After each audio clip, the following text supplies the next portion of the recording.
안녕하세요. 토크닥터 토닥 이묘라입니다.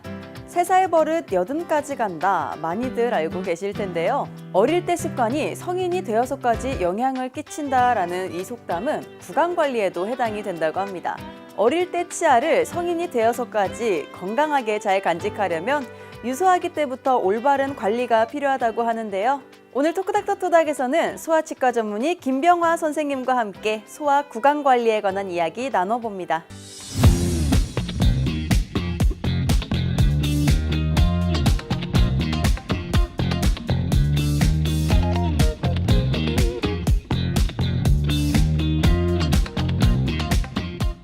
선생님 안녕하세요. 안녕하세요.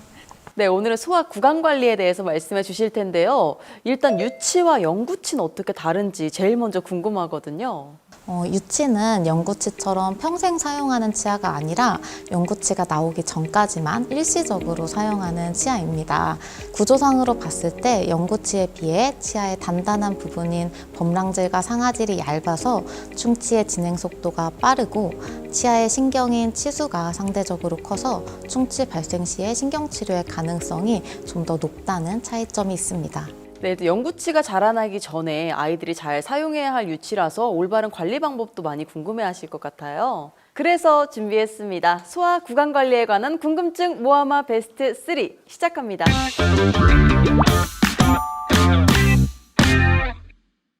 네, 첫 번째 궁금증부터 확인해 볼게요. 유치의 충치 치료 꼭 해야 하나요? 이런 궁금증인데요. 저도 궁금해요. 사실 유치는 빠지는 치아잖아요. 그래서 굳이 충치 치료를 해야 하나? 이런 생각을 많이 하실 것 같은데 유치는 충치 치료를 꼭 해야 할까요? 결론부터 말하자면 유치의 충치 치료가 꼭 필요한 경우가 있습니다. 첫 번째는 유치가 빠질 시기까지 아직 한참 남은 경우, 두 번째는 충치로 인해 통증을 호소하는 경우입니다. 평균적으로 앞니는 6에서 8세, 송곳니와 어금니는 10에서 12세에 빠지게 되는데요. 영구치가 나올 때까지 유치가 자기 자리를 잘 지키고 있어야 영구치가 나올 공간도 유지해 줄 수가 있고 정상적인 앞골의 발육도 이루어집니다. 따라서 빠질 시기까지 기간이 한참 남은 유치는 충치 치료가 필요합니다. 또 충치로 인해 통증을 호소한다는 것은 충치가 매우 깊다는 것을 의미하고요. 깊은 충치는 치아의 신경에 염증을 발생시키고 발생된 염증은 유치 하방에서 자라고 있는 영구치에 범랑질 저형성증과 같은 악영향을 줄 수가 있기 때문에 건강한 영구치를 위해서 유치의 충치 치료가 필요합니다. 네, 그렇다면 그 유치를 잘 관리하기 위해서 아이들도 치과 검진을 받아야 하잖아요. 언제부터 검진을 받아야 하나요?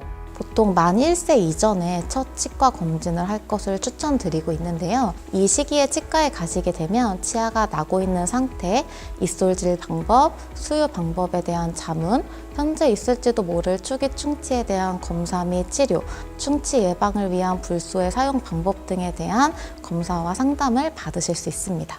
네, 그럼 바로 두 번째 궁금증을 살펴보겠습니다. 칫솔질은 언제부터 시작하나요? 이런 궁금증인데요. 아이의 첫니가 나오면 바로 칫솔질을 시작해야 하는지 아니면은 아이가 어느 정도 입안을 컨트롤할 수 있을 때 시작해야 되는지도 궁금한데요. 보통 양치는 첫니가 나온 직후부터 시작을 하는 것이 좋은데요. 치아가 나오기 전에는 깨끗한 거즈나 구강 티슈를 사용을 해서 혀나 잇몸에 남아있는 잔살을 제거해 주시는 정도가 좋고 치아가 나온 후부터는 각 연령에 맞는 유아용 칫솔과 치약을 사용해서 양치해 주시면 됩니다. 네, 그럼 바로 세 번째 궁금증을 살펴볼게요. 어린아이에게 불소 치약을 써도 안전한가요? 이런 궁금증인데요. 주변에 보면 불소 치약을 사용하시는 분들도 계시고 부작용 때문에 많이 좀 위험하지 않을까라고 생각하시는 분들도 계세요. 불소 치약을 써도 안전할까요? 첫 치아가 나오게 되면 하루 2회 불소 치약을 사용해서 양치를 해주시는 것이 좋은데요.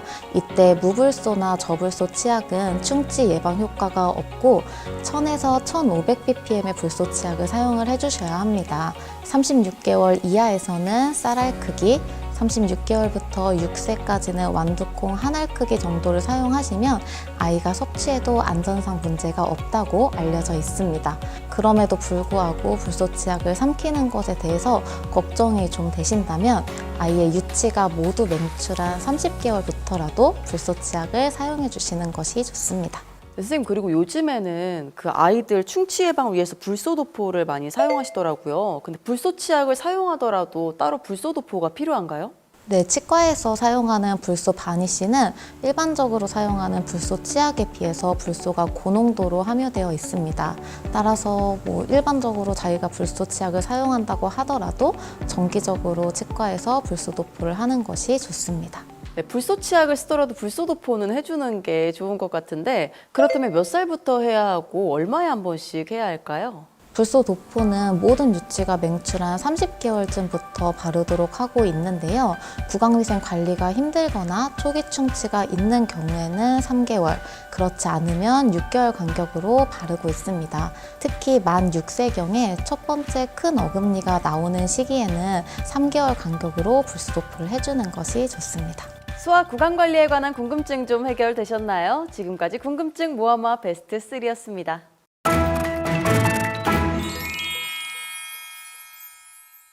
네, 선생님, 아무래도 아이들은 한창 클 때라 간식을 또 자주 먹게 되잖아요. 근데 양치질은 하루에 3번만 하면 되는지 아니면 간식을 먹을 때마다 하면 되는지도 궁금한데요. 네, 원칙적으로는 당연히 간식을 먹을 때마다 하는 것이 좋습니다. 아이들이 먹는 간식에는 대부분 당이 포함되어 있고 음식을 먹고 난 후 치아에 남아있는 잔사물이 충치를 발생시킬 수 있기 때문인데요. 하지만 현실적으로 매번 양치를 하는 것은 어렵기 때문에 간식의 종류를 당이 너무 높은 음식이나 젤리나 캐러멜 같이 끈적임이 높은 음식은 피해 주시고 간식을 먹은 직후에는 물로 입을 헹구기라도 하도록 설명을 해주고 있습니다. 근데 요즘 아이들이 먹는 간식 중에 유행인 간식이 또 하나 있잖아요. 그 설탕물을 굳혀서 만든 탕후루가 있는데 탕후루는 먹을 때마다 그럼 양치를 해야겠네요. 충치 발생 위험이 매우 높은 음식이기 때문에 사실은 먹지 않는 게 제일 좋고요. 먹은 직후에 입을 헹구더라도 그 남아있는 설탕물 찌꺼기가 모두 없어질 가능성은 적습니다. 따라서 양치를 매번 해주는 것이 좋을 것 같습니다. 네, 이번에는 환자분들의 실제 사연에서 솔루션을 찾아보는 시간인데요. 선생님께서는 사연을 잘 듣고 진단과 처방을 내려주시면 됩니다. 토닥토닥 솔루션 시작합니다. 네, 첫 번째 사연은 32살 여성분의 사연인데요.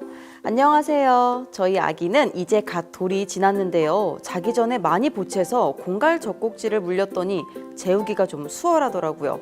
그런데 잘 때 빼면 바로 울어서 밤새 물리는데요. 공갈 젖꼭지를 물고 자면 나중에 앞니가 뻐드렁니가 될 수 있다고 하더라고요. 좀 울리더라도 그만 물려야 하나요? 라고 사연을 주셨는데요. 근데 공갈 젖꼭지를 물고 자거나 오래 사용하면 앞니가 또 안 이쁘게 날 수 있잖아요. 또 그런 걱정이 되실 것 같은데 어떤가요, 선생님? 공갈 젖꼭지는 아이들의 잠투정을 막아주고 심리적 안정감도 주기 때문에 대부분이 사용을 하시는데요. 치열 발달에 있어서 그리 나쁜 영향을 준다고 알려져 있지는 않습니다. 다만 이 습관이 너무 오래 지속이 돼서 3세를 넘어가는 경우에는 치열 및 악골의 발육에 악영향을 줄 수 있다고 알려져 있습니다. 따라서 만 4세에는 반드시 중단을 하셔야 합니다. 1, 2세에는 그 영향이 미미하기는 하지만 치열 발달을 고려하신다면 납작한 형태의 젖꼭지 모양이 추천됩니다. 네, 그렇다면 바로 다음 사연 만나보겠습니다. 안녕하세요. 저희 아이는 7살인데요. 아이의 또래 친구들은 슬슬 유치가 흔들리기 시작한다는데 제 아이는 전혀 흔들리지도 않고 빠질 기미가 보이지 않습니다. 유치가 빠지는 시기도 아이마다 다른가요? 유치가 늦게 빠지면 어떤 문제가 있는지도 알려주세요. 이렇게 사연을 주셨는데요. 알려주시죠, 선생님. 유치가 빠지는 시기는 아이들마다 모두 다릅니다. 평균 탈락 시기 전후로 1년까지는 모두 정상으로 보고 있고요. 과잉치나 결손치 같이 치아가 나오는데 이상을 주는 요소가 없다면 사실은 늦게 빠질수록 좋습니다. 연거치가 이른 나이에 나올수록 자발적인 구강위생 관리가 어렵기 때문에 그만큼 충치 발생률이 늘어날 수 있기 때문입니다. 따라서 아무 이상이 없다면 늦게 나온다고 해서 문제가 되지는 않습니다. 많은 도움 되셨나요? 지금까지 토닥토닥 솔루션이었습니다. 이번에는 저희가 직접 거리로 나가 시민들과 함께 퀴즈를 풀어보는 시간인데요. 건강상식 능력고사 시작합니다.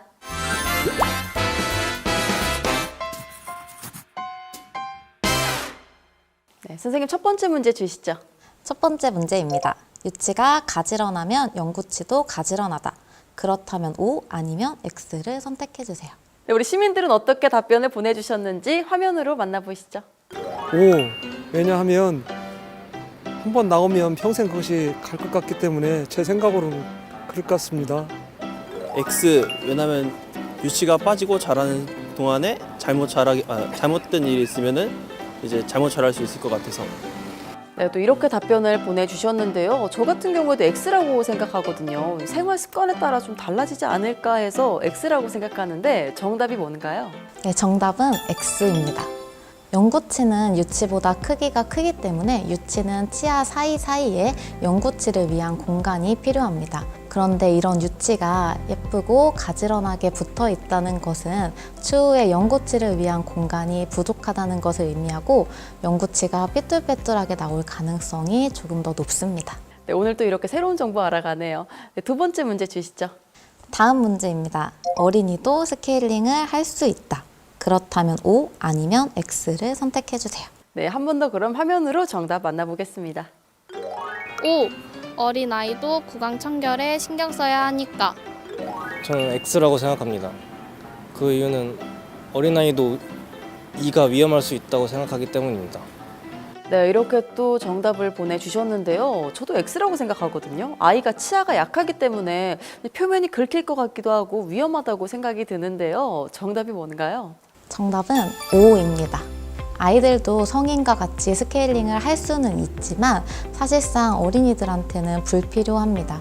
스케일링은 치석을 제거하는 것인데 유치는 치아 사이사이에 공간이 많아서 그리고 아이들은 침 분비량이 많기 때문에 치석이 잘 생기지가 않습니다. 그렇지만 영구치가 하나 둘 맹출하고 아이들의 식습관이 변화하면서 치석이 생길 수 있는데요. 그때는 성인처럼 전체적인 스케일링이 아니라 치석이 생긴 부위만을 스케일링해서 구강위생을 유지할 수 있습니다.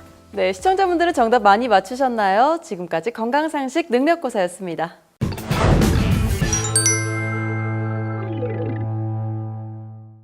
네, 선생님 오늘 소아 구강 관리에 대해서 여러 도움 말씀들 주셨는데요. 마지막으로 아이들의 구강 건강을 위해 강조하고 싶으신 점이 있다면 어떤 점이 있을까요? 아이들은 어른들과 달리 스스로 구강 위생을 관리할 수 있는 능력이 부족합니다.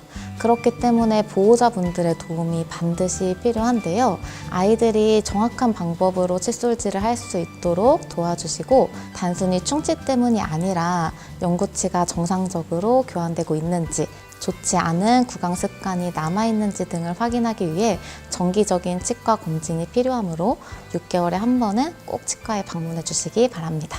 네, 토크닥터토닥 오늘은 김병화 선생님과 함께 소아 구강 관리에 관한 이야기 나눠봤습니다. 다음 시간에도 유익한 의학 정보로 인사드리겠습니다. 함께해 주신 시청자 여러분 고맙습니다.